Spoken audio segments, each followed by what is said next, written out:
أما بعد فقد قال الله تعالى في القرآن العظيم والفرقان المجيد ومن أظلم ممن منع مساجد الله أن يذكر فيها اسمه وسعى في خرابها أولئك ما كان لهم أن يدخلوها إلا خائفين لهم في الدنيا خزي ولهم في الآخرة عذاب عظيم صدق الله العلي العظيم سبحان ربك رب العزة عما يصفون وسلام على المرسلين والحمد لله رب العالمين اللهم صل على سيدنا محمد وعلى آله وأصحابه وسلم. கண்ணியத்திற்கும் மரியாதைக்கும் உரிய அல்லாஹ்வின் நல்லடியார்களே, பெரியோர்களே, அருமை சகோதரர்களே, புனிதம் நிறைந்த இந்த வெள்ளிக்கிழமையில் ஜும்மா தொழுகையை நிறைவேற்றுவதற்காக இங்கே ஒன்று கூடியிருக்கிற நம் அனைவரின் மீதும் அல்லாஹு ஜல்ல ஜலாலுஹுவின் பேரருள் என்றென்றும் நிறைவாக பொழியட்டுமாக. நம்முடைய ரகசிய வாழ்விலும் பகிரங்க வாழ்க்கையிலும் அல்லாஹுவை அஞ்சிக் கொள்வோமாக என்ற அறவுரையை ஆரம்பமாக எனக்கும் அடுத்ததாக உங்களுக்கும் நினைவூட்டியவனாக இந்த ஜும்மா உரையை நான் ஆரம்பம் செய்கிறேன். அருமையான சகோதரர்களே, நாம் வாழக்கூடிய இந்த இந்திய நாடு உலகத்தில் இருக்கிற மற்ற நாடுகளை விட பல வகையிலும் சிறப்பு பெற்ற நாடு. நமக்கு நீண்ட வரலாறு இருக்கிறது. சுமார் 5000 ஆண்டு கால வரலாறு நமக்கு இருக்கு. இன்னைக்கு உலகத்துல ரொம்ப பிரபலமாக இருக்கிற அமெரிக்காவுக்கு 300 வருஷ வரலாறு தான் இருக்கு. நமக்கு 5000 வருஷத்தினுடைய வரலாறு இருக்கு. கலாச்சாரம், பழைய பாரம்பரிய கலாச்சாரம் நம்மிடத்தில் இருக்கிறது. உயர்ந்த பண்பாடு நம்மிடத்தில் இருக்கிறது. இந்த கலாச்சார பெருமையும் பண்பாட்டு சிறப்பும் உலகத்தின் பல நாடுகளுக்கு கிடையாது. இந்த சிறப்புகளில் ஒரு குறிப்பிடத்தகுந்த சிறப்பம்சம், நம்முடைய நாடு எப்போதும் நீதியை பராமரிக்கிற நாடாக இருந்து வரும். மக்களிடத்துல நீதி பற்றிய விழிப்புணர்வு எல்லா காலத்திலும் இருந்திருக்கு. நம்முடைய தமிழ்நாட்டினுடைய பாரம்பரிய இலக்கியங்கள், தமிழ்ல 5 பெரிய இலக்கியங்களை சொல்வார்கள். அதுல முதலாவதாக சொல்லப்படுகிற இலக்கியம் சிலப்பதிகாரம். பொதுவா நமக்கெல்லாம் முஸ்லிம்களுக்கு தமிழ் இலக்கியத்தோட அதிக தொடர்பு இல்லாம போயிடுச்சு இப்ப இருக்கிற தலைமுறைக்கு. ஆனா ஒரு காலத்துல இலக்கியத்துறையில நாம் கொடிகட்டி வாழ்ந்தோம். எனக்கு தெரிஞ்சு நம்ம பகுதிகளில் சலூன் கடைகள்ல கவிதைகள் பேசப்பட்ட காலம் இருந்தது, இலக்கியங்கள் பரிமாறப்பட்ட காலம் இருந்தது. டீ கடைகளில் உட்கார்ந்து இலக்கியங்களை பேசி கொண்டிருந்ததை நம்ம பகுதிகளில் நான் பார்த்திருக்கேன். நிறைய படிப்பகங்கள் பார்த்திருக்கலாம். நம்ம அந்த கோட்டமேடு இந்த பகுதிகளில் பார்த்தீங்கன்னா படிப்பகங்கள், அதுபோல கவிதைகளுக்கான சூழல்கள், இலக்கியத்திற்கான சூழல்கள் நிறைய இருந்துச்சு. இன்றைய தலைமுறையில தான் நாம நம்முடைய மொழியின் மீதான ஈடுபாட்டை குறைச்சிக்கிட்டோம். இன்னைக்கு நம்ம தலைமுறைக்கு இலக்கியங்கள்னா என்னன்னு தெரியாத அளவுக்கு சூழ்நிலை மாறிவிட்டது. தமிழ் இலக்கியத்துல ரொம்ப சிறப்பான ஒரு இலக்கியம், முதன்மையாக சொல்லப்படுகிற இலக்கியம் சிலப்பதிகாரம் என்கிற இலக்கியம். அது என்ன கதை சொல்லுதுன்னா, நம்ம நாட்டில் நீதிக்கு என்ன அளவு முக்கியத்துவம் தரப்பட்டது என்ற கதையை சொல்லுது. சிலப்பதிகார கதையினுடைய கதாநாயகன் கோவலன். பூம்புகார் பகுதியில் இருக்கிற ஒரு வணிகன், ஒரு வியாபாரி. அவன் வாழ்க்கையில பல விஷயங்கள்ல நஷ்டம் அடைஞ்சிடறான். இனி அங்க வாழ முடியாதுங்கிற சூழ்நிலையில அவன் மதுரைக்கு வர்றான். அவனுடைய மனைவி கண்ணகி, அவங்க மதுரையில் ஒரு பிழைப்பை தொடங்குவதற்காக கண்ணகி அவள் காலில் அணிந்திருக்கிற ஒரு சிலம்பை கலட்டி கொடுக்கிறார். காலில் கொலுசு போடுறாங்களா இல்லையா, கொலுசு மாதிரி தண்டை போடுவாங்க. தண்டைக்கு உள்ள முத்துக்கள் வச்சிருப்பாங்க. அது வெளியே தெரியாது, ஆனா அது நடக்கும்போது சத்தம் கேட்கும். முத்துக்கள் வச்சிருப்பாங்க. ஒரு கால் தண்டையை எடுத்து, அதை தமிழ் வழக்கத்தில் சிலம்புன்னு சொல்லுவாங்க. ஒரு கால் தண்டையை எடுத்து கணவன்கிட்ட கொடுத்து இதை வித்து இதுல கிடைக்கிற காசுல இருந்து நாம இங்க ஒரு புது வாழ்க்கையை தொடங்கலாம் அப்படின்னு சொல்லி அனுப்புறாங்க. எதிர்பாராத விதமாக இவர்கள் மதுரையில விற்பனைக்காக அவர்களிடத்தில் இருக்கிற அந்த தண்டையை விற்பனைக்காக சென்ற அந்த நேரத்துல மதுரையை ஆட்சி செய்து கொண்டிருந்த பாண்டியன் முதலாம் நெடுஞ்செழியன் அவனுடைய மனைவி கோப்பெருந்தேவி அவளுடைய காலில் இருந்த தண்டை உடைஞ்சு போகும். அதை சரி செய்வதற்காக தங்க ஆசாரியிடத்தில் கொண்டு வந்து கொடுக்கிறார். அந்த தங்க ஆசாரி கிட்டேயே போய் அவர் மனைவியுடைய சிலம்பை விற்பதற்காக கோவலன் போறார். அந்த ஆசாரிக்கு ஆசை வருது, இந்த ஆளை பார்த்தா ஏதோ பஞ்சப்பராரி மாதிரி இருக்கான், இவனை மாட்டி விட்டுறதுன்னு முடிவு பண்ணி அரசருடைய மனைவியிடமிருந்து சரி செய்வதற்காக வந்த அந்த சிலம்பை அவன் ஒளித்து வைத்துக் கொண்டு இவன் திருடிட்டான் சொல்லி கோவலன் மீது திருட்டு பட்டம் கட்டுகிறான். அரச சபைக்கு அவனுடைய வழக்கு வருகிறது. இவனுடைய தோற்றத்தை பார்க்கிறார்கள், ரொம்ப ஏழையா இருக்கான். அவன் கையில ஒரு சிலம்பு இருக்கிறது, இந்த தண்டை இருக்கிறது. அரசர் அவன்தான் திருடன் என்று சொல்லி அவனுக்கு மரண தண்டனையை தீர்ப்பளித்து விடுகிறார். அவன் தலை வெட்டப்படுகிறது, கோவலன் கொல்லப்படுகிறான். இது அவனுடைய மனைவி கண்ணகிக்கு தெரிகிறது. அவள் பாண்டிய மன்னனுடைய அரசவைக்கு வந்து நீதி கேட்கிறாள். அவள் ஆவேசமாக பேசுகிறாள். என் கணவனை நீ எப்படி கள்வன் என்று சொல்லலாம், திருடன் என்று சொல்லலாம், நீ விசாரிச்சு பார்த்தாயா அப்படின்னு சொல்லி பேசுறான். பேசும்போது அவள் சொல்றா, நான் என்னுடைய கால் சலங்கையை கலட்டி அவளிடத்தில் கொடுத்திருக்கிறேன், அதற்கு ஆதாரம் இன்னொரு சலங்கை என் காலில் இருக்கிறது, நான் இதை உடைக்கிறேன், இதிலிருந்து என்ன முத்துக்கள் வெளியே வருகிறது என்று பார்க்கலாம். பார்த்தா எது தெரிஞ்சிடும், இது யாருடைய சலங்கை அப்படின்னு தெரிஞ்சிடும்.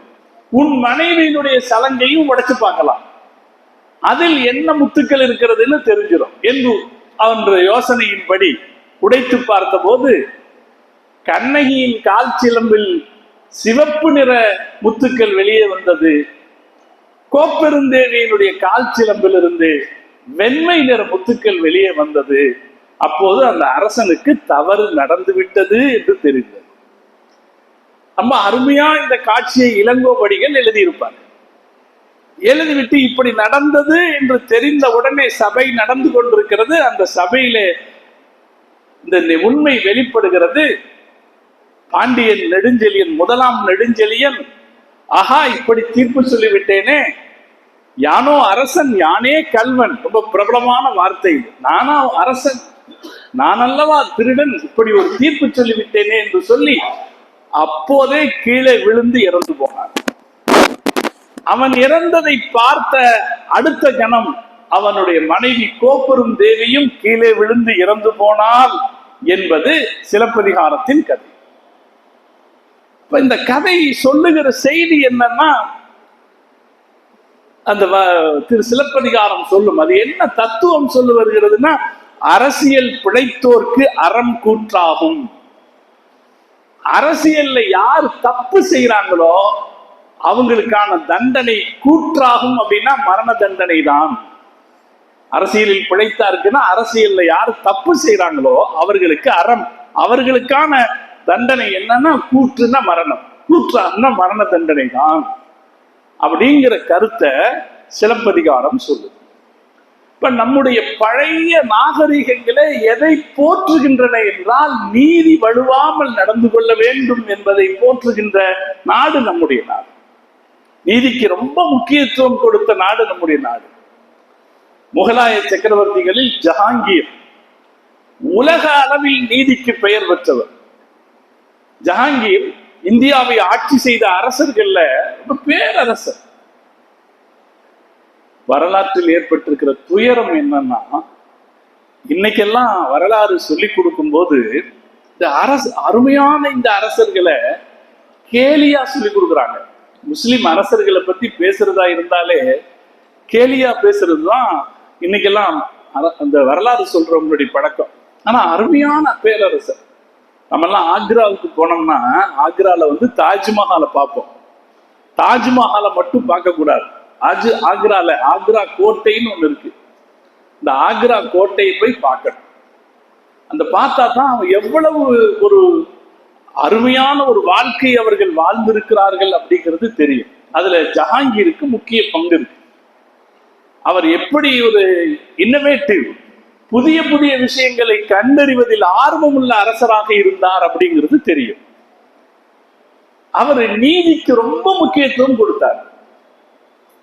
ஜஞ்சீர் அல் அதில் அப்படின்ற பேர்ல முதலாக ஒரு மணி கட்டி வச்சார். 6 தங்க மணிகளை கட்டி வச்சார். அதுல இருந்து ஒரு chain, golden chain of justice அப்படின்னு ஆங்கிலத்தில் அதை சொல்றாங்க. அவருடைய அரண்மனை வாசலில் ஒரு 6 மணிகள் கட்டப்பட்டிருக்கும். அதை ஒரு இரும்பு கம்பியில செயினா கட்டி வச்சிருந்தாங்க. அவருடைய ஆட்சி அதிகாரத்தில் கீழ்மட்டத்தில் யாருக்காவது நீதி கிடைக்கவில்லை என்று இருக்குமானால் அவர்கள் அந்த மணியை பிடித்து இழுத்தால் அதில் சப்தம் வரும். அரசரை நேரடியாக சந்திக்க முடியும். அரசரிடத்தில் தன்னுடைய குறையை முறையிட்டு அதற்கான தீர்வை அவர் கண்டுவிட முடியும் என்ற வகையில் இந்தியாவிலேயே மிகச்சிறப்பான நீதி வழங்குவதற்கான ஏற்பாட்டை செய்திருந்தார் ஜஹாங்கீர். அது நிறைய இருக்கு. ஜஹாங்கீருடைய மனைவி நூர்ஜஹான். இந்த அம்மா காட்டுக்கு வேட்டையாட போகும்போது ஒரு தடவை அந்த அம்மா விட்ட அம்பு ஒரு வண்ணானை கொன்னுடுச்சு, தவறுதலா பட்டுடுச்சு. ஜஹாங்கீரிடத்தில் செய்தி வந்த போது ஜஹாங்கீர் சொல்லிட்டாரு, இஸ்லாமிய வழக்கில் பழிக்கு பழிதான், நீ ரெடியாகி கேட்டார் மனைவியை பார்த்து. பேரரசி சக்கரவர்த்தியின் மனைவி சொல்லிட்டாரு, நீ ரெடியாயிக்க. இப்ப உடன் இருந்தவர்கள் சொன்னார்கள், இது தவறுதலாகப்பட்டு விட்டது, வேண்டுமென்றே செய்தது அல்ல, தவறுதலாகப்பட்டு விட்டது. அதனால் அந்த குடும்பத்தாரிடத்தில் நீங்கள் பேசி பார்க்கலாம். அவர்கள் சம்மதித்தார்கள் என்றால் இழப்பீட்டு தொகை தந்து இவரை தண்டனையிலிருந்து விடுவித்து விடலாம் என்று ஜஹாங்கீரிடத்தில் சொன்னார்கள். சகோதரர்களை, வரலாறு சொல்கிறது, ஜஹாங்கீர் சொன்னார், ஒரு அரசனாக என் குடிமகனிடத்தில் நான் போய் பேச மாட்டேன், என் மனைவிக்காக பேச. ஜஹாங்கீரை பத்தி வரலாறு பாடம் நடத்தும் போது கிண்டலா பேசுவாங்க. எனக்கு ஒருத்தர் பாடம் நடத்தினார். ஜஹாங்கீர் ஒரு பெக் அடிச்சாரு, ஒரு மனைவியை பார்த்தார். நூறு மகள், இந்த அரண்மனைக்கு நீ அரசின்னு சொன்னாரு. இன்னொரு பெக் அடிச்சாரு, மனைவியை பார்த்து, நூறு ஜஹான், இந்த உலகத்துக்கே நீ அரசின்னு சொன்னாரு. அப்படித்தான் அவர் மனைவிக்கு நூறு ஜஹான் என்று பெயர் வந்தது என்று பேசினார். இப்படி கேலியாக கிண்டலாக முஸ்லிம் அரசர்களை பேசுகிற வழக்கம் இன்றைக்கு இருக்கிற ஆசிரியர்களிடத்தில் இருக்கிறது. ஆனால் அவர்கள் அப்படிப்பட்டவர்கள் அல்ல, மிக அருமையான வாழ்க்கைக்கு சொந்தக்காரர். இந்தியாவில் இவ்வளவு சிறப்பான ஒரு ஆட்சி நடைமுறையை அவர்களைப் போல நடத்தியவர்கள் யாரையும் காட்ட முடியாது. ஜஹாங்கீர் இடத்தில் அவருடைய அரசவையை சார்ந்தவர்கள் சொல்கிறார்கள், உங்களுடைய மனைவி வேணும்னே கொள்ளலைங்க, அவங்க எதையோ பார்த்து அம்பு விட்டாங்க, அது தவறுதலா போயிடுச்சு, அதனால நீங்க பேசினா, அந்த வண்ணான் குடும்பத்திடத்தில் நீங்கள் பேசினால் அந்த தண்டனையை குறைத்து கொடுக்கலாம் என்று சொன்ன போது பேச மாட்டேன்னு மறுத்துட்டார். அதற்கு பிறகு அந்த வண்ணானின் குடும்பத்தவர்களே ஒன்று கூடி நடந்தது தவறுதலாக நடந்து விட்டது என்பதை புரிந்து தங்கள் அரசியை காப்பாற்ற வேண்டும் என்பதற்காக ஜஹாங்கீரிடத்தில் அவர்களே நேரடியாக முறையிட்டு, இல்லை இல்ல, உங்க மனைவி மீது தப்பில்லை, நீங்கள் அவருக்கு மரண தண்டனை தர வேண்டியதில்லை என்று சொன்ன பிறகு ஜஹாங்கீர் தன் மனைவிக்கு மரண தண்டனை கொடுப்பதை நிறுத்திவிட்டு தண்ட குற்றமாக அவர்களுக்கான நஷ்ட ஈட்டை வழங்கினார் என்று வரலாறு. இன்னைக்கும் நீங்க ஜஹாங்கீர் எடுத்து படிச்சு பாருங்க. அதுல அவர் போட்ட அவருடைய அந்த மணி, நீதியை கேட்கிற ஒரு மணி கெட்டப்பட்டிருந்தது. சகோதரர்களே, இந்த நாடு அப்படி நீதிக்கு பெயர் பெற்ற நாடு. குத்துப் மினார் இருக்கிறது டெல்லியில. நம்ம டெல்லிக்கு போனா குத்துப் மினாரை போய் பார்க்கணும். குத்துப் மினாருங்கிறது இந்தியாவில் முஸ்லிம்கள் ஜெயித்ததன் கம்பீரமான அடையாளத்தை வெளிப்படுத்துவதற்காக கட்டப்பட்டது. குத்துப்தீன் ஐபக்கால் கட்டப்பட்டது. குத்துபுத்தீன் காக்கி ரஹ்மத்துல்லாஹி அலைஹி என்கிற பெரியோரின் நினைவாக கட்டப்பட்டது. அதுக்கு பக்கத்துல ஷம்சுத்தீன் இல்துமிஷ் அப்படிங்கிறவருடைய கபர் இருக்கு. நாங்க போய் பார்க்கும்போது எதேச்சியா ஒரு கபருக்கு பக்கத்துல போய் நிக்கிறேன். நின்னு பார்த்தா அதுல போட்டிருக்கு ஷம்சுத்தீன் இல்துமிஷ். உடம்பெல்லாம் சிலுத்து போச்சு. இந்தியாவை ஆண்ட ஒரு மாபெரும் அரசன். அவனுடைய ஆட்சி காலத்தில் குடிமக்களுக்கு அவர்களுடைய குறைகளை போக்குவதற்கு மிக அற்புதமாக வழிகண்டவர். ஜும்மா யாருக்கு குறை இருக்கிறதோ அவர்கள் ஜும்மா தினத்தில் கலர் ஆடை உடுத்தி வந்தால் போதுமானது. அரசரிடத்தில் முறையிடுவதற்கு ஏதேனும் இருக்குமானால் அரசர் தொழுகிற பள்ளிவாசலுக்கு கலர் ஆடை உடுத்தி வந்தால் அவருக்கு குறை இருக்கிறது என்று தெரிந்து அவர் விசாரித்து அவருக்கான குறைகள் தீர்க்கப்படும் என்கிற ஏற்பாட்டை செய்தவர் ஷம்சுத்தீன் இல்துமிஷ். இந்த நாட்டை ஆட்சி செய்த முஸ்லிம் அரசர்களாக இருந்தாலும் சரி, முஸ்லிம் அல்லாத அரசர்களாக இருந்தாலும் சரி, நீதியை கடைபிடிப்பதில் மிக ஆழ்ந்த அக்கறை உள்ளவர்களாக இருந்தார். அதுவும் இந்தியாவுடைய பெருமைக்கு ஒரு காரணம். ஆனால் நாடு சுதந்திரம் பெற்ற பிறகு இந்த நாட்டினுடைய நீதி அமைப்பு மிகப்பெரிய அளவிலே தள்ளாட்டத்தை சந்திக்க ஆரம்பித்தது. எதிலும் ஊழல் வந்தது. முதல்ல நீதிமன்றங்களில் வழக்குகள் தேங்கி நின்றது. நம்மளுடைய பிரதமர் 2009 ஆண்டினுடைய ஒரு அறிக்கை எனக்கு கிடைச்சது.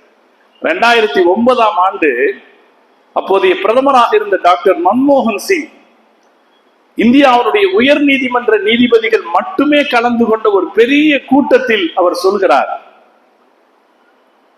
உலகிலேயே மிக அதிகமான வழக்குகள் தேங்கியுள்ள நீதிமன்றங்களை கொண்ட நாடு இந்தியா என்ற அவப்பெயரை நாம் பெற்றிருக்கிறோம். ஒரு வழக்குன்னு வந்துச்சுன்னா அதுல என்ன வந்துட போகுது விசாரிக்கிறதுக்கு? அதுல விசாரிச்சு தீர்ப்பு சொல்றதுக்கு என்ன வந்துட போகுது? ரொம்ப சிக்கலான வழக்கு ஏதாவது 1-2 இருக்கலாம்.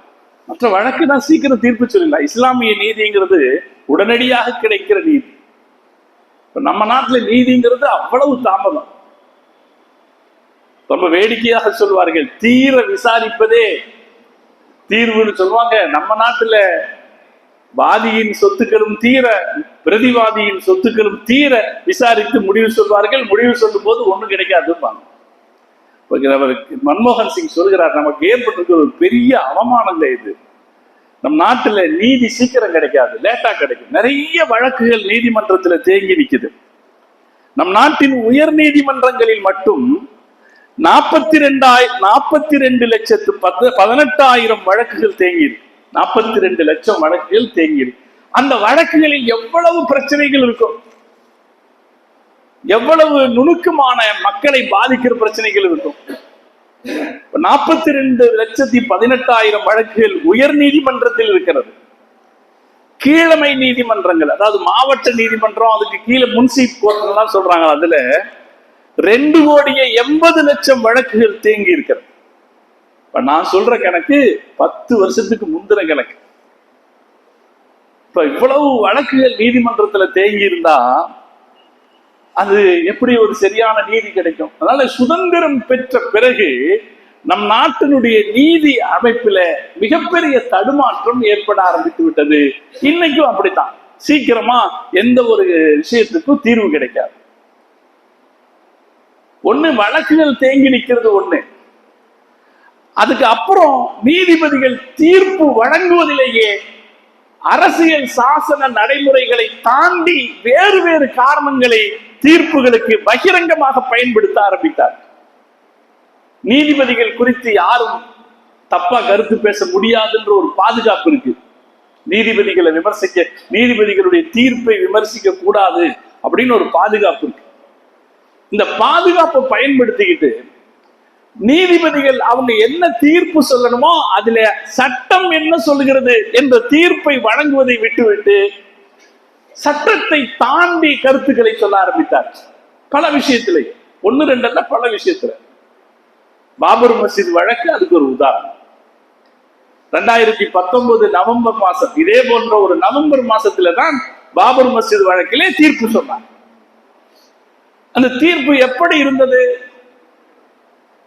இங்கே கோயில் இடித்துவிட்டு பள்ளிவாசல் கட்டப்படவில்லை, கட்டப்பட்டது என்பதற்கு ஆதாரம் இல்லை என்று சொன்னாங்க.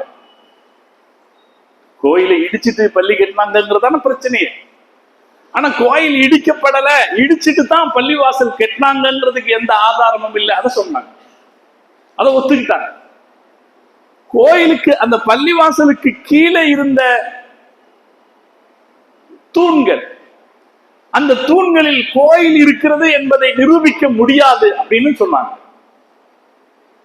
எந்த வகையிலையும் அந்த இடத்தை அவங்க இந்துக்களிடத்தில் ஒப்படைப்பதற்கான நியாயமே இல்லை. அதை வாசிக்கும் போது தெரியும்.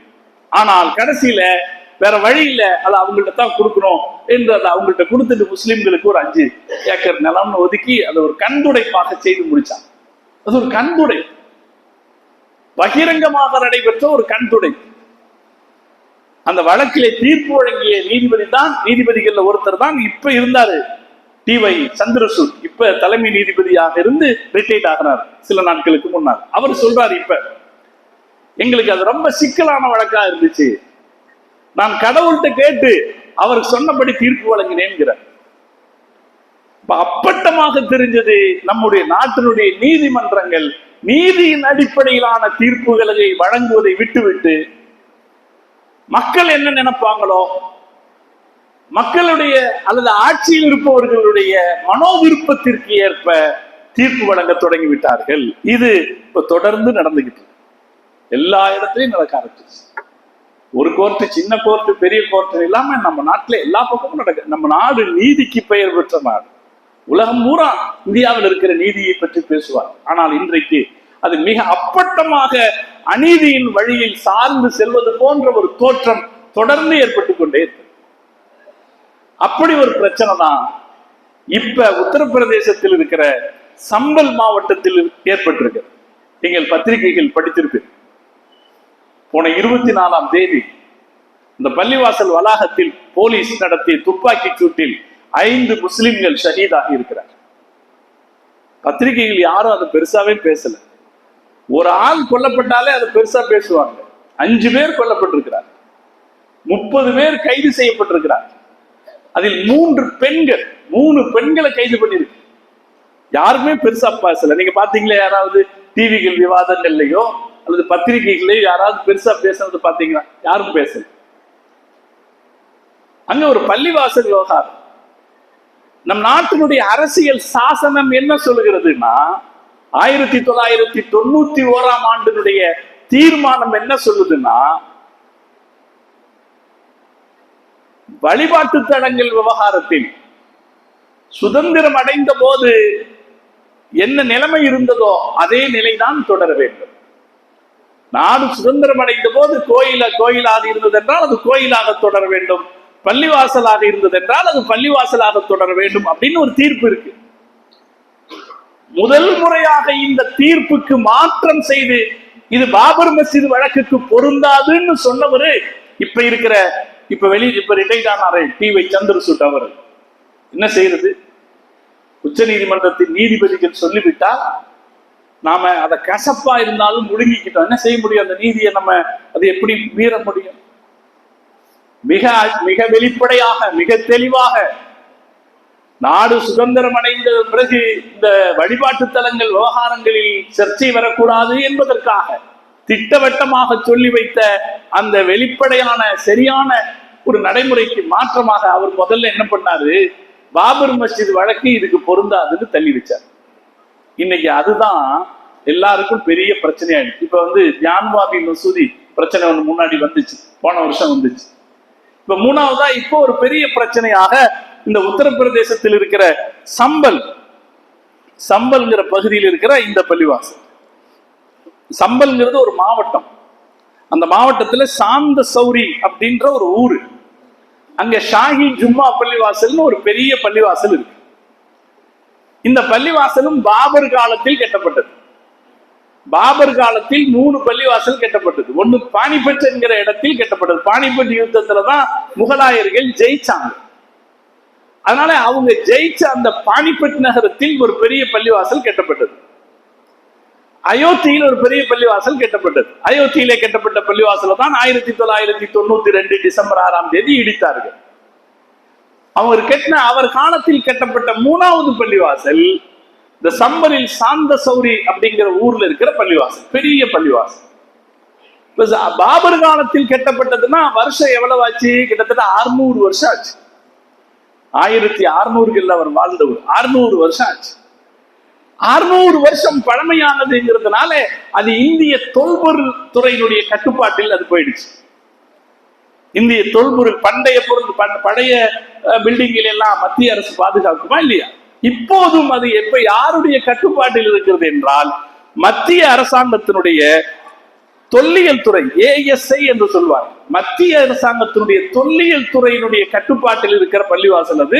இந்த பள்ளிவாசல் பெரிய பள்ளிவாசல். இந்த பள்ளிவாசல் விவகாரத்தில் அந்த மாவட்ட நீதிமன்றத்திலே, சாம்பல் மாவட்ட நீதிமன்றத்திலே விஷ்ணு சங்கர் அப்படிங்கிற ஒரு வக்கீல் இந்த நவம்பர் மாசம் 19ஆம் தேதி ஒரு வழக்கு தாக்கல் பண்றார். இந்த மாசம் நவம்பர் மாசம் 19ஆம் தேதி ஒரு வழக்கு தாக்கல் பண்றாரு. இந்த பள்ளிவாசல் கோயிலை இடித்து கட்டப்பட்டிருக்கிறது.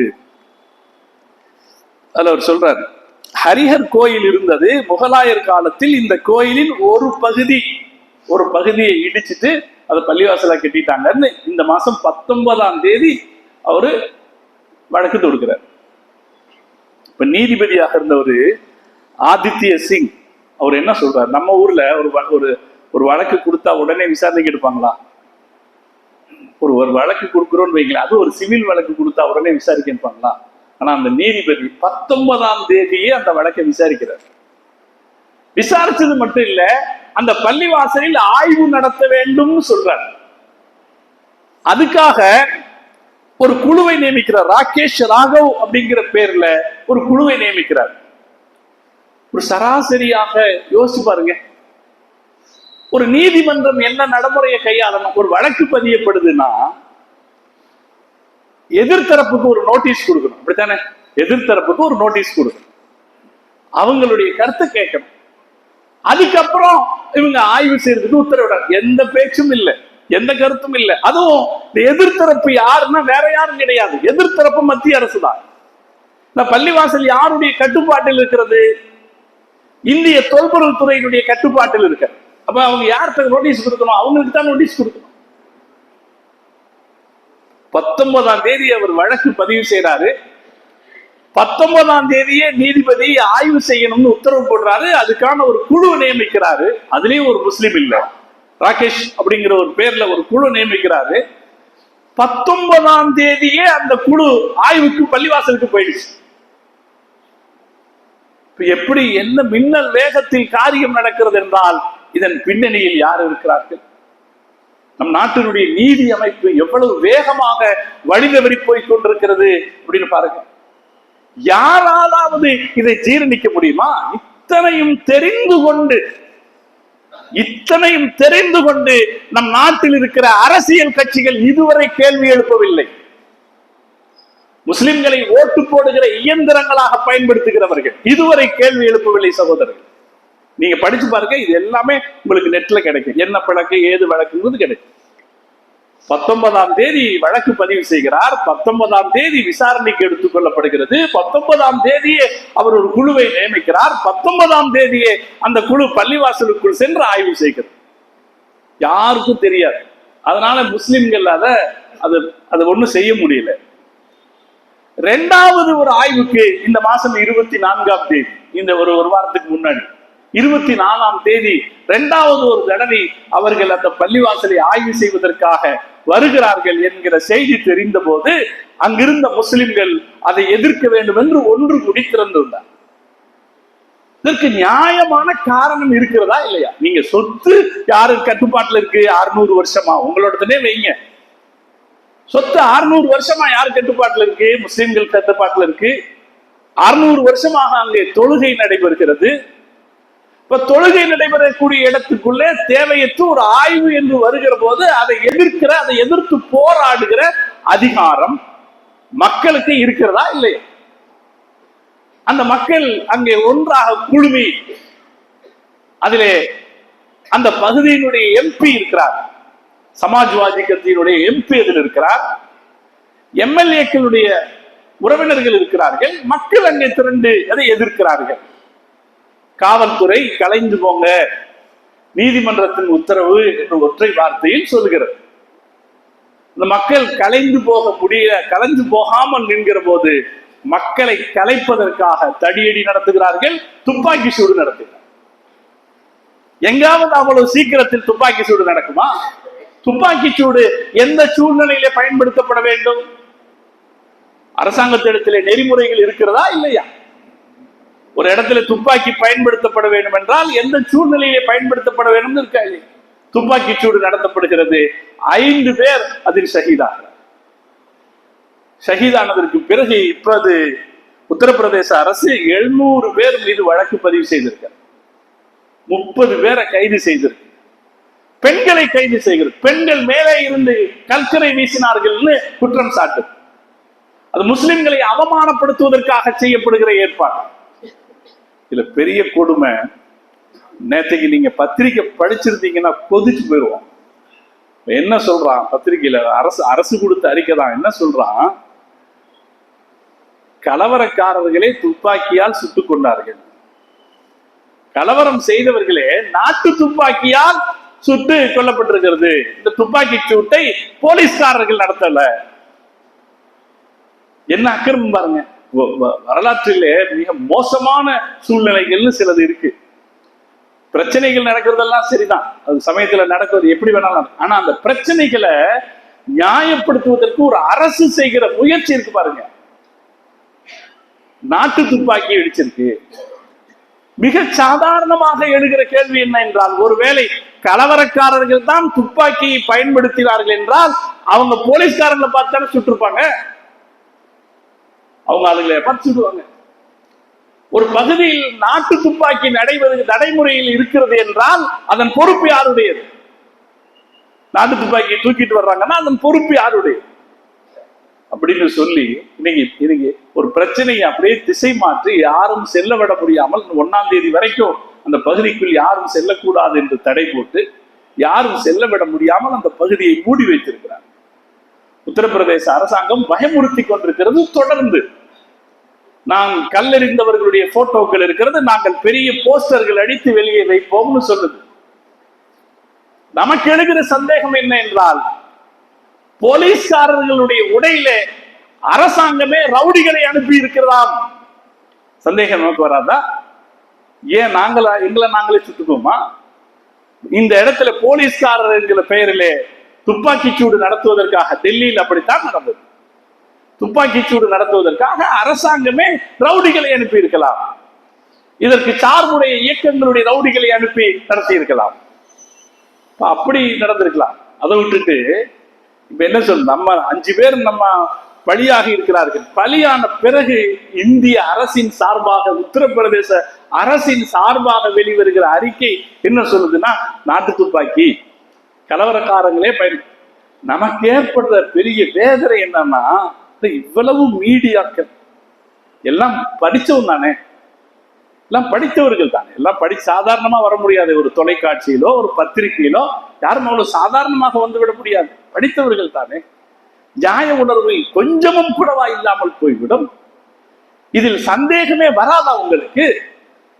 இவ்வளவு அப்பட்டமாக ஒரு அநீதி நடைபெற்றிருக்கிறது. அதில் அடிப்படையாக எழுகிற கேள்விகளை கூட எழுப்பாமல் மௌனம் சாதித்து அரசு கொடுக்கிற அதே செய்திகளை வாந்தி எடுக்கிறார்கள் என்றால் நம்ம நாட்டினுடைய நீதி அமைப்பு எங்கே போகும்? ரொம்ப யோசிக்க வேண்டிய ஒரு காலகட்டம். நம் நாடு நீதிக்கு பெயர் பெற்ற நாடு. நாட்டினுடைய நீதி அமைப்பு எங்கே போகிறது என்பது மிகப்பெரிய கவலையை ஏற்படுத்துகிற அளவிலே வளர்ந்து இருக்கிறது. அல்லாஹ்தான் இந்த நாட்டை காப்பாற்ற வேண்டும். எங்கே நீதி கெட்டு போகிறதோ அங்கே எல்லா வகையான தீமைகளும் வந்து அல்லாஹ் குர்ஆன்ல சொல்றான், அல்லாஹ்வுடைய பள்ளிவாசல்களை தடுப்பவர்களை விட இந்த உலகத்தில் பெரிய அக்கிரமக்காரன் யார் இருக்கிறான்? யார் அவ்வளவு பெரிய? இதை விட வேற பெரிய அக்கிரமம் என்ன? இதுதான் உலகத்திலே இருக்கிற பெரிய அக்கிரமம்.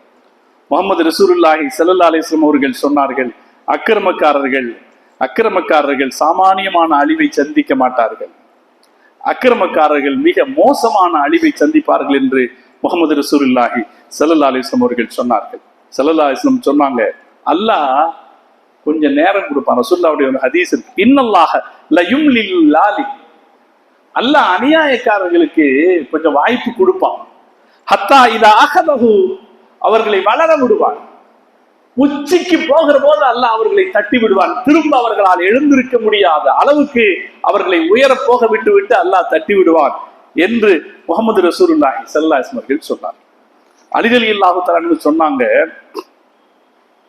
ஒரு அக்கிரமக்காரன் அவன் ஒரு ஆளுக்கு அக்கிரமம் செய்திருந்தான் என்றால் அவன் வாழ்க்கையில் அவனுடைய மிக கெட்ட நாள் அதுதான்.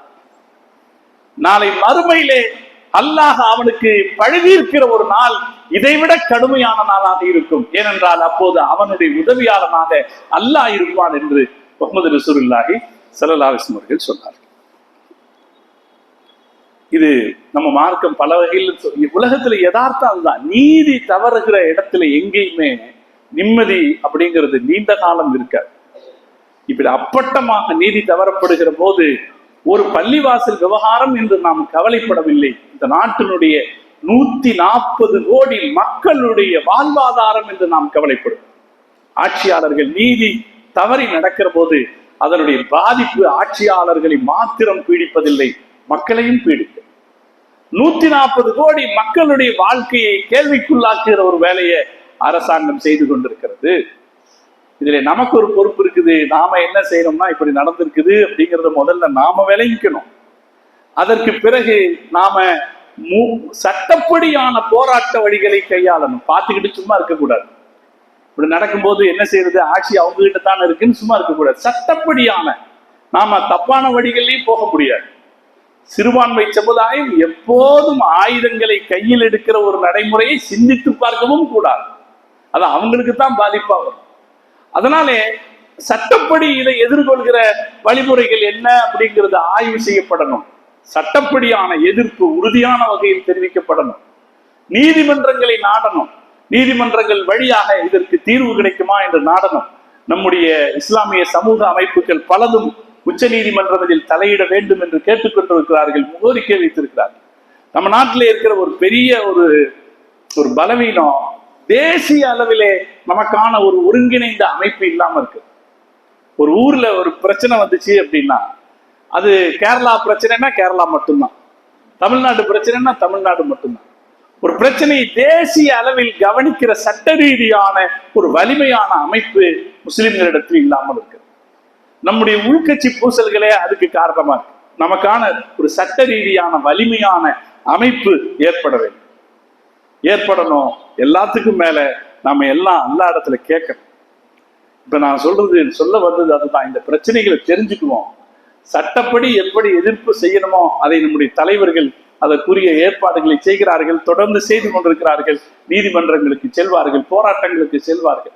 அரசியல் கட்சிகளை கேள்வி கேட்க வேண்டிய கடமை நமக்கு இருக்கு. தமிழ்நாட்டிலும் இருக்கு. ஓட்டு கேட்டு வருகிறார்களா இல்லையா? ரமலான் மாசத்தில் கஞ்சி குடிப்பதற்கு குல்லா போட்டு வந்தால் மட்டும் நமக்கு அது நிம்மதி அளித்து விடுமா? சமாதானமாகி விடுமா? நாகூர் தர்காவுக்கு சந்தன கட்டை கொடுத்து விட்டால் அது முஸ்லிம் சமுதாயத்திற்கு செய்ய வேண்டியதை செய்ததாகி விடுமா? இவ்வளவு ஒரு பெரிய அக்கிரமம் நடந்திருக்கிற போது அதை தட்டி கேட்க வேண்டிய நியாயத்தை கேளுங்களேன். நியாயத்தை கேட்கலாமா இல்லையா? அரசியல் கட்சிகள் மௌனமாக வாய்மூடி நிற்கின்றன, நாம பேசாம இருக்கோம். நம்ம மாநிலத்தில் இருந்தும் கேட்கல, ஆளும் கட்சியும் கேட்கல, எதிர்கட்சியும் கேட்கல.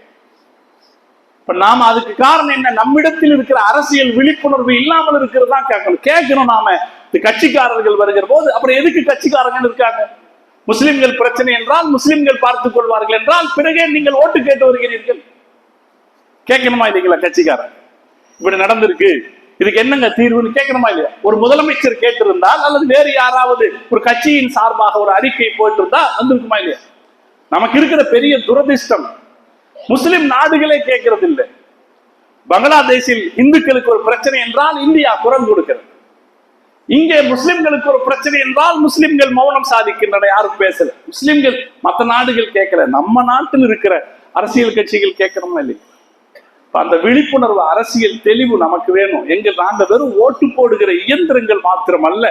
எங்களுக்கான குரலை நீங்க உரிய நேரத்தில் ஒலிக்காவிட்டால் அதுக்கப்புறம் நாங்க எதுக்கு ஓட்டு போடணும்? இந்த கேள்வியை நாம் எழுப்ப வேண்டும். அதுக்கு மேல நம்ம அல்லாஹ் இடத்துல துஆ செய்யணும். அல்லாஹ் பெரியவர். இந்த மார்க்கத்திற்கு எதிராக வந்த எந்த கேடும் நீண்ட காலம் நிலைத்ததில்லை சகோதரர்.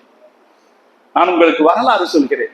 இந்தியா இஸ்லாமிய 1400 ஆண்டு கால இஸ்லாமிய வரலாற்றில் 2 சந்தர்ப்பங்களில் நாம் மிக மோசமான இழிவுகளை சந்தித்திருக்கிறோம். அதில் ஒன்று பிரதானமானது 11ஆம் நூற்றாண்டில் ஏற்பட்ட தாத்தாரியர்களுடைய படையெடுப்பு. மங்கோலியாவிலிருந்து வந்த செங்கிஸ்கானுடைய படைகள் முஸ்லிம் நாடு நகரங்களுக்குள்ளே புகுந்து, கரும்பு காட்டுக்குள்ளே புகுந்த யானை போல அவர்கள் சிதறடித்தார். மறு நகரத்திற்குள் நுழைந்தார்கள். 2.5 லட்சம் பேரை கொலை செய்தார். அப்படி எங்கெல்லாம் நுழைந்தார்களோ நுழைந்த இடங்களில் எல்லாம் லட்சக்கணக்கில் மக்களை கொலை செய்தார்கள். பள்ளிவாசல்களை தகர்த்தார்கள், மதரசாக்களை தகர்த்தார்கள், முஸ்லிம் நூல் நிலையங்களை எரித்தார்கள். இஸ்லாமிய வரலாறு சந்தித்த மிக மிக மோசமான இழிவு இது. தாத்தாரியர்களுடைய படையெடுப்பு 11ஆம் நூற்றாண்டில் நடந்தது. அல் காமில் ஃபி தாரீக் அப்படின்னு பிரபலமான ஒரு வரலாற்று புத்தகம் இருக்கிறது. அதன் ஆசிரியர் சொல்லுவார், இந்த வரலாற்றை எழுத என் மனசு மறுக்கிறது. சகோதரர்களை, ஆச்சரியப்படுவீர்கள், பகுதாதில் சில வருடங்கள் பாங்கு சொல்லாமல் இருந்தார்கள். எங்க? பகுதாதில் முஸ்லிம் இஸ்லாமிய பேரரசனுடைய தலைநகராக இருந்த பகுதாதிலே பாங்கு சொல்லாமல் இருந்தார்கள். யோசிக்க முடியுதா? நமக்கு அவ்வளவு பெரிய இழிவு ஏற்பட்டது. ஆனா 40 வருஷம் தான் அது இருந்துச்சு. அல்லாஹ் என்ன செஞ்சான்னா, அவங்களை எதிர்கொள்ற சக்தி முஸ்லிம்கள்ட்ட இருக்கல. வரலாறு சொல்லுது, ஒரு இளைஞனை ஒரு தாத்தாரிய பெண் ரோட்ல பார்த்தா இங்க நில்லுன்னு சொல்லுவான். நில்லுன்னு சொன்னா நின்னுடுவான். இடுப்புல கத்தி இருக்கான்னு தேடுவான். கத்தி இல்லைன்னா இங்கேயே நில்லு, வர்றேன்னு சொல்லி வீட்டுக்கு போய் அவள் கத்தி எடுத்து வந்து அவன் தலையை வெட்டுகிற வரை அவன் அங்கேயே நிற்பான். இந்த தாத்தாரியர் காலத்து முஸ்லிம்களின் மனோநிலை என்று சொல்லுகிற வரலாறு என்ன சொல்லுதுன்னா, அந்த தாத்தாரியர்களை முஸ்லிம்களால ஜெயிக்க முடியாது. முஸ்லிம்கள் எப்படி எப்படி மாறுச்சுன்னா, தாத்தாரியர்களே முஸ்லிம்களாக மாறினார். தாத்தாரியர்களே அல்லாஹ் முஸ்லிம் 40 வருஷத்தில் ஏற்பட்ட மாற்றம். அவங்களே முஸ்லிம்களாக மாறினார். அவங்கதான் சஹாபாக்கள் காலத்தில் கொண்டு போக முடியாத பகுதிகளுக்கெல்லாம் இஸ்லாத்தை கொண்டு போனார்கள். தாத்தாரியர்கள், இந்த தாத்தாரியர்கள் தான் கொண்டு போனாங்க. சீனாவுக்கு இஸ்லாத்தை கொண்டு போனாங்க. ரஷ்யாவுடைய உள்பகுதிகளில், ரஷ்யாவுடைய வெளியில தஜிகிஸ்தான், உஸ்பெகிஸ்தான் எல்லாம் கேள்விப்படுறோமா இல்லைங்களா, அந்த பகுதிகளுக்கு இஸ்லாத்தை தாத்தாரியர்கள் தான் கொண்டு போனார்கள். அவங்கதான். அப்ப அல்லாஹ் என்ன செஞ்சான், யார் இந்த தீனை அழிப்பதற்காக வந்தார்களோ அவர்களை இந்த தீனுக்கு அல்லாஹ் பயன்படுத்திக்கிட்டான். இது அல்லாஹ்வுடைய ஸ்டைல். உமர் ரலியல்லாஹு தஆலா அன்ஹு முஹம்மது ரசூலுல்லாஹி ஸல்லல்லாஹு அலைஹி வஸல்லம் வெற்றுறதுக்கு தான் வந்தாங்க. ஆனா அல்லாஹ் அவர்களை பெருமானாருடைய நண்பராக மாற்றினார். இது காலமெல்லாம் நடக்கும். இது அல்லாஹ்வுடைய ஸ்டைல். இது அல்லாஹ் எதிர்ப்பாளர்களை நண்பர்களாக மாற்றுவது அல்லாஹ்வுடைய ஸ்டைல். அப்படித்தான் தாத்தாரியர்களுடைய முஸ்லிம்களுடைய நண்பர்களாம். இதுல இன்னொரு ஆச்சரியம் என்னன்னா, இந்த தாத்தாரியர்களை கம்யூனிஸ்டுக்காரன் ஆக்கிரமிச்சான் 1917. இப்ப இருக்கிற ரஷ்யால தாத்தாரிஸ்தான் அப்படின்னு ஒரு பகுதி இருக்கு. ரஷ்யாவுக்குள்ளேயே இருக்கு, ஆனா அது சுதந்திரமான பகுதி. தாத்தாரிஸ்தான் தாத்தாரிகளுடைய நாடு. கம்யூனிஸ்டுகள் ரஷ்யாவை ஆக்கிரமித்த போது பள்ளிவாசல்களை கம்யூனிஸ்டுகள் மூடினார்கள், மதரசாக்களை மூடினார்கள், குர்ஆனை தடை செய்தார்கள். எல்லாம் நடந்துச்சு. ஆனால் தாத்தாரியர்கள் இஸ்லாத்தை விடவில்லை. நீங்கள் சிறைச்சாலையில் எங்களது உடலை அடைக்கலாம், உள்ளத்தை அடைக்க முடியாது என்று சொன்னார். குர்ஆனை வச்சிருந்தாங்க. ரஷ்யாவில கம்யூனிசம் ஒளிந்த போது அங்கே தாத்தாரியர்கள் இன்று ரஷ்யாவுக்குள்ளே மிகச் சிறப்பான ஒரு இஸ்லாமிய நாடாக இன்றைக்கு இருந்து கொண்டு, இப்ப எந்த தாத்தாரியர்களால் அழிவு ஏற்பட்டதோ அந்த தாத்தாரியர்களால் காலம் கடந்தும் இஸ்லாம் வாழ்ந்து கொண்டிருக்கிறது என்பது வரலாறு. அதனால அல்லாஹ் இந்த தீனை கைவிட மாட்டான். காரணம், இது சத்தியம். இதுல என்ன தீமை இருக்கு? இது சத்தியம். அதனால சத்தியத்திற்கு ஒருபோதும் அழிவு கிடையாது. சோதனைகள் வரலாம், அதை வென்று விடுவோம். ஆனால் ஒரு காலகட்டத்திலும் நாம நம்ம வாழ்க்கையை காப்பாற்றிக்கிறதுக்காக சில வேலைகளை செய்யணும். அதனால நம்முடைய எதிர்ப்பை, கண்டனத்தை வெளிப்படுத்தணும். பலரும் கண்டனத்தை வெளிப்படுத்தி இருக்கிறார். கண்டனத்தை வெளிப்படுத்தணும். ஜனநாயக அடிப்படையிலே எந்த வகையில் இதற்கு எதிர்ப்பு தெரிவிக்க வேண்டுமோ அதற்கான எதிர்ப்பை தெரிவிக்கணும். எல்லாவற்றுக்கும் மேலாக அல்லாஹ் இடத்துல துஆ செய்யணும். யா அல்லாஹ், எங்க நாட்டினுடைய நீதி அமைப்பு இப்படி தடமாறி போய்கொண்டிருக்கிறது, யா அல்லாஹ் இதை சரிப்படுத்தி விடுவாயாக. ஏன்னா இது சரியாகலைன்னா அதனால் ஏற்படக்கூடிய பாதிப்பு முஸ்லிம்களுக்கு மாத்திரம் இருக்காது. புரியாம பேசுறாங்க, புரியாம நடக்கிறாங்க.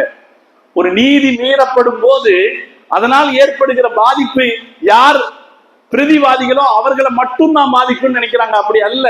அல்லாஹ் நீதி அப்படி வைக்கல. நீதி மீறப்படும் போது எல்லோரும் பாதிப்புக்குள்ளாகும். நம்ம நாட்டில் இப்படி நீதி அரசாங்கத்தின் தயவால் நீதி மீறப்படும் போது அதன் பாதிப்பு ஆட்சியாளர்களுக்கு மட்டும் வராது, எல்லாருக்கும் வரும். 140 கோடி மக்கள் வாழுகிற தேசம் இந்த நாட்டிலே இதனுடைய அமைதி, இதனுடைய செழிப்பு, இதனுடைய நிம்மதி பறிபோய் விடக்கூடாது. அல்லாஹ் தௌஃபீக் செய்த புரிவானா. எனவே அந்த வகையிலே யா அல்லாஹ் எங்களுடைய நாட்டினுடைய ஆட்சியாளர்களுக்கு நிம்மதி, ஒரு நல்ல நீதியின் வழி நடக்கிற ஒரு வாய்ப்பை கொடு என்று நாம ஒவ்வொரு நேரத்திலும் துஆ செய்வோம். இப்போது ஏற்பட்டிருக்கிற இந்த சம்பல் மாவட்டத்தில் ஏற்பட்டிருக்கிற பிரச்சனை அது தவறான வழியில் இல்லாமல் அது முஸ்லிம்களுடைய நமக்கு நிம்மதியை தருகிற வழியில் அதற்கு ஒரு தீர்வு ஏற்பட வேண்டும் என்றும் நாம துஆ செய்வோம். இதில் இறந்து போன ஷஹீதானவர்களுக்கு அல்லாஹ் உயர்ந்த கூலியை தருவானாக. பாதிக்கப்பட்டிருப்பவர்களுக்கு அல்லாஹ் விரைவான நிவாரணத்தை தருவானாக. இதற்கு சிறந்த ஒரு நல்ல தீர்வை, நிம்மதியான ஒரு தீர்வை அல்லாஹ் தந்தல் புரிவானாக. இது போன்ற பிரச்சனைகள் நாட்டின் வேறு எந்த மூலையிலும் ஏற்பட்டு விடாமல் அல்லாஹ் பாதுகாத்தல் புரிவானாக என்று துஆ செய்கிறோம். வ ஆகிரு தஅவானா அல்ஹம்துலில்லாஹி ரப்பில் ஆலமீன்.